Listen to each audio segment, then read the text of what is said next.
Opisyal nang nagsimula ang bagong kabanata ni Giannis Antetokounmpo sa Miami Heat at hindi siya nagpatumpik-tumpik sa pagpapadala ng isang nakakatuwang mensahe sa kanyang bagong fanbase. Sa unang pagkakataon, dumating ang 2 beses na MVP sa training facility ng Heat at nasilayan ang kanyang bagong locker room. Matapos maglaro ng 13 seasons para sa Milwaukee Bucks, unti-unti nang nagsisimulang pumasok sa kanyang isipan na magsusuot na siya ng ibang uniforme. Habang naglalakad si Giannis papasok sa locker room kasama ang head coach na si Erik Spoelstra upang tingnan ang kanyang bagong number 7 Heat jersey, kitang-kita na hindi niya maitago ang kanyang pananabik. Oh, wow, wow. Hindi ako magsisinungaling sa inyo, kailangan ko talagang masanay dito. Napalingon siya sa kanyang locker kung saan nakasabit ang kanyang jersey. Matapos itong pagmasdan sandali, nagbigay ang superstar ng mensaheng tiyak na ikatutuwa ng mga tagahanga ng Heat. Hindi na ako makapaghintay na makapaglaro. Magiging maganda ito. Talagang magiging napakaganda. Para sa mga tagahanga ng Heat, ang mga salitang iyon ang opisyal na simula ng isa sa pinakaaabangang panahon sa kasaysayan ng prangkisa matapos ang ilang taong hindi makakuha ng mga superstar. Sa wakas ay natupad ng Heat ang kanilang pangarap nang makuha nila si Giannis sa isang blockbuster trade. Ngayon, sa halip na puro haka-haka lamang, nasasaksihan na ng mga tagahanga ng Heat kung paano niyayakap ni Giannis ang tinatawag na Heat culture. Ngunit ang pinakamahalagang napansin ay hindi lamang ang kanyang pananabik kundi ang kanyang paraan ng paglapit sa bagong yugto ng kanyang karera.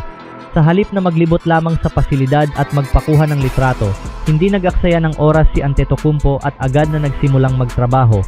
Sa mismong unang araw niya sa organisasyon, dumiretso siya sa ensayo at nagsimulang mag-workout kasama ang coaching at training staff ng Heat. Ang ganitong pag-uugali ay sumasalamin sa reputasyong nabuo niya sa buong kanyang karera. Ang ganitong pag-iisip ang dahilan kung bakit bagay na bagay siya sa Miami. Sa loob ng maraming taon, nakilala ang Heat sa kanilang disiplina, mahusay na kondisyon ng mga manlalaro, at pananagutan ng bawat isa sa koponan.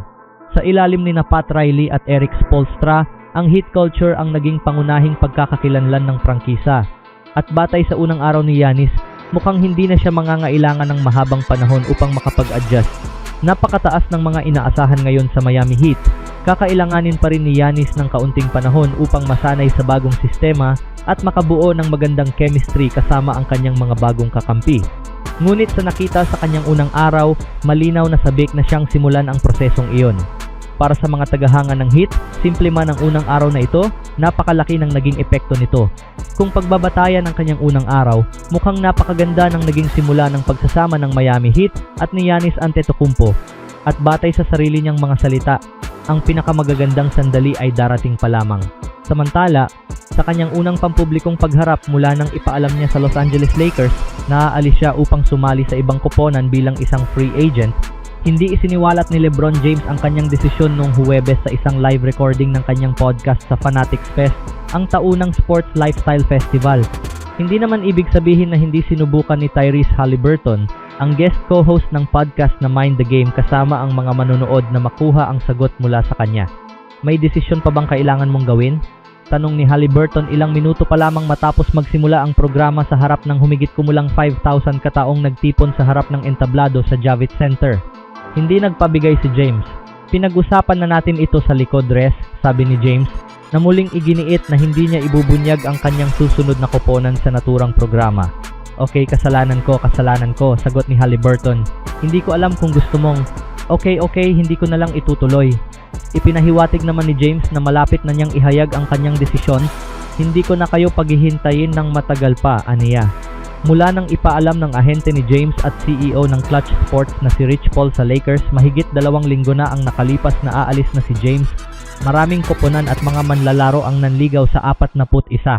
Anyos na superstar upang hikayatin siyang sumama sa kanila sa susunod na season. Isa na rito si Haliburton na pinangunahan ng Indiana Pacers patungo sa 2025 NBA Finals bago mapunit ang kanyang kanang Achilles tendon sa Game 7 at hindi nakapaglaro sa buong nakaraang season habang nagpapagaling. Nag-text ako kay Bron mga 1 buwan na ang nakalipas bago pa siya nagdesisyong umalis sa LA at sinabi ko, "Uy, kung gusto mong pumunta sa Indiana, pwede nating mangyari yan," paggunita ni Haliburton. At ang isinagot lang niya sa akin ay 2 laughing crying emojis. Hanggang doon lang.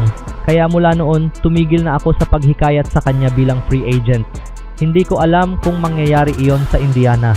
Gayunpaman, ayon sa mga source ng ESPN, may ilan pang koponan na aktibong sinusubukang makuha si James, kabilang ang Cleveland Cavaliers, Miami Heat, Philadelphia 76ers at Golden State Warriors. Una, tinukoy niya ang kamakailang komento ni Chris Brockman, senior producer at regular na contributor sa The Rich Eisen Show, na nagsabing masyado nang pinalalaki ang usapin tungkol kay James sa yugtong ito ng kanyang karera at wala na umano siyang malaking epekto sa isang NBA team. May nakita ako sa social media noong isang araw na kung saan man daw ako mapunta. Baka play-in tournament lang kami o kung anumang kalokohan na yon at hindi na raw ako malaking factor.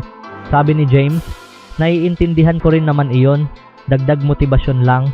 Pagkatapos, nakipagbiruan siya sa mga fans na sumisigaw ng pangalan ng mga koponang gusto nilang salihan niya. Warriors! Sigaw ng isang fan na naging dahilan upang magsigawan din ang iba ng kani-kanilang mga koponan. Saan? Anong narinig ko? Tugon ni James. Narinig ko ang Warriors. Narinig ko ang Philly. Miami. Tapos itong isang lalaki, sinabihan akong sumali sa Yankees.